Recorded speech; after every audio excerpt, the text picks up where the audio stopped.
আজ আমরা চলে এসেছি আবারও নতুন একটি জায়গার ভিডিও নিয়ে। বাই দ্য ওয়ে, আপনারা দেখছেন ট্রাভেল উইথ অভি কোয়েল। আপনাদের সাথে আমরা আছি অভি কোয়েল। চলুন আজকের ভিডিও শুরু করা যাক।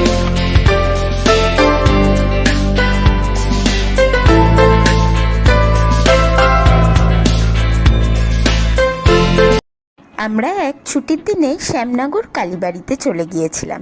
শ্যামনগর কালীবাড়ির নাম আপনারা হয়তো শুনে থাকবেন। শ্যামনগর কালীবাড়ির অনেক অলৌকিক ইতিহাসও আজ আপনাদের সাথে শেয়ার করব। আর এখানে যাওয়ার জন্য আপনাদের শ্যামনগর স্টেশনে নামতে হবে, নেমে ১ নম্বর প্ল্যাটফর্ম দিয়ে বেরিয়ে আসতে হবে। ১ নম্বর প্ল্যাটফর্ম দিয়ে ১০-১৫ মিনিটের হাঁটা পথেই পড়বে এই শ্যামনগর কালীবাড়ি। আর এছাড়াও এখানকার লোকেশান আপনাদের সাথে শেয়ার করে দেবো ডেসক্রিপশন বক্সে। প্রথমেই আপনাদের সাথে মন্দিরের সময়সূচিটা শেয়ার করে নিন। এই মন্দির সকাল ৬টা ৪৫ থেকে দুপুর ১২:৩০ অবধি খোলা থাকে। মাঝে মাকে ভোগ দেওয়া হয়, তখন মন্দির বন্ধ হয়ে যায়। আবার বিকেলে ৪টে ১৫ থেকে রাত ৮:৩০ অবধি খোলা থাকে।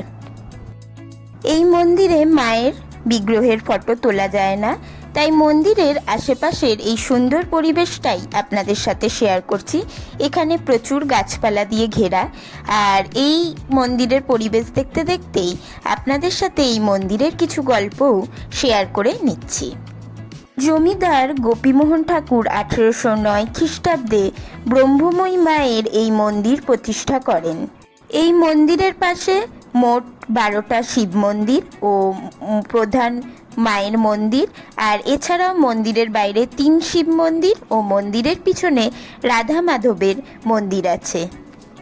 এই মন্দির দক্ষিণেশ্বরের মন্দিরের থেকেও পুরনো। এই মন্দির দেখেই রানী রাসমণি পছন্দ করেছিলেন, তারপরেই দক্ষিণেশ্বরের মন্দির তৈরি করেছিলেন। এখানে একটি গল্প প্রচলিত আছে, গোপীমোহন ঠাকুর ব্রহ্মময়ী মাকে স্বপ্নে পেয়েছিলেন। গোপীমোহন ঠাকুরের মেয়ের বিয়ের বন্দোবস্ত করা হয় ৮ বছর বয়সে। বিয়ের দিন সকালে ব্রহ্মময়ী গঙ্গা স্নানের ইচ্ছা প্রকাশ করলে তাকে পালকি করে গঙ্গায় নিয়ে যাওয়া হয়। পালকি সহ ব্রহ্মময়ীকে গঙ্গায় ডোবানোর পর তাকে আর খুঁজে পাওয়া যায় না। এই সংবাদে গোপীমোহন ঠাকুর ২-৩ দিন শোকে মুহ্যমান হয়েছিলেন।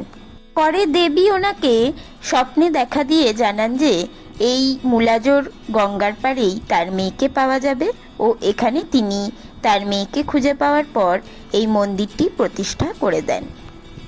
এই মন্দিরে পৌষ মাসে জোড়া মূলো দিয়ে পুজো দেওয়ার রীতি আছে, আর পৌষ মাসে এই মাঠটিতে বিশাল বড় মেলা বসে আর প্রচুর লোকের সমাগম হয়।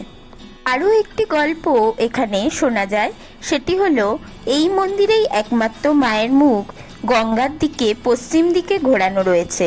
কারণ জানা যায় যে এখান দিয়ে রামপ্রসাদ গান গাইতে গাইতে যাচ্ছিলেন। এত সুন্দর রামপ্রসাদ সেন গান গাইতেন যে মা মুগ্ধ হয়ে গঙ্গার দিকে ঘাড় ঘুরিয়ে দেখতে গিয়েছিলেন, আর সেই সময় মায়ের মুখ ওই দিকেই হয়ে গিয়েছিল। আপনারা চাইলে এখান থেকে পুজোর ডালাও কিনে নিতে পারবেন। এখানে পুজোর ডালা ৫০ টাকা থেকে শুরু করে ৫০০ টাকা ও তারও বেশি হয়ে থাকে। আর আপনাদের আগেই বলেছিলাম মন্দিরের বাইরে রয়েছে ৩ শিব মন্দির। এটাই হলো সেই ৩ শিব মন্দির। আর মন্দিরের পিছনে আছে রাধা গোবিন্দের মন্দির। রাধা গোবিন্দের মন্দিরেরও ছবি তোলা যায় না, তাই সেই মন্দিরটাও আপনাদেরকে দেখাতে পারলাম না। মন্দিরের আশেপাশের ভিডিওই আপনাদের সাথে শেয়ার করলাম। আর এই মন্দিরের আশপাশটা এতই সুন্দর, আপনারা বিকেলবেলা এলে অবশ্যই মুগ্ধ হবেন।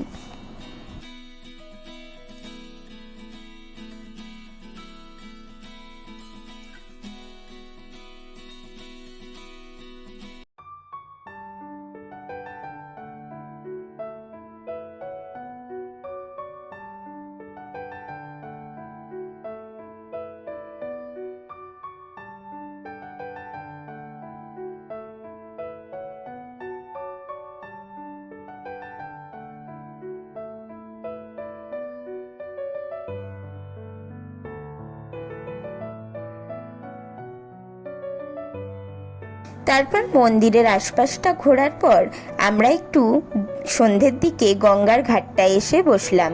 এখানে গঙ্গার ঘাটটাও খুব সুন্দর। গরমকালে এই গঙ্গার ঘাটটাও আপনাদের ভীষণ ভালো লাগবে। এই গঙ্গার ঘাটে বসেই সেদিন আমরা সূর্যাস্তটাও মুগ্ধ হয়ে দেখতে পারলাম।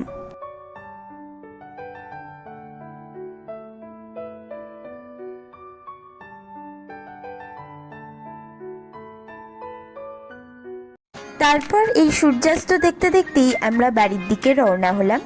আর আপনারা দেখছিলেন ট্রাভেল উইথ অভি কোয়েল, আপনাদের সাথে আমরা ছিলাম অভি কোয়েল।